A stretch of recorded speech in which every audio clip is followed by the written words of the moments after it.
দিন থেকে রাত হয়, কোনো মানুষের ক্ষমতা নাই যে ওই রাতটাকে দিন করবে।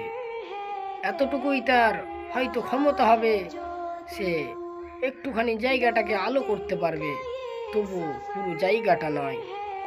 অনেক অনেক জায়গায় অন্ধকার থেকে যাবে, অনেক অনেক জায়গায় আলোকিত হবে। তবে আমার আল্লাহর কুদরতি আলোতে গোটা দুনিয়া, যেইখানে আলো হবার কথা নয় সেইখানেও আলো হয়। এটা আমার রবের কুদরতি ক্ষমতা। তবে মানুষ, তোমার ভাবনার চাইতেও আমার রবের ভাবনা উত্তম। তোমার যদি মনে হয় তুমি ছেড়ে দাও তোমার রবের উপরে, তবে তোমার আবেগের কথাগুলো তোমার রবরে বলো, তোমার বিবেকের কথাগুলো তোমার রবরে বলো, তোমার দিলের কষ্টের কথাগুলো তোমার রবরে বলো, মানুষকে বলো না। দ্বিতীয়ত তুমি হাঁটবে পেছনে কষ্ট নিয়ে।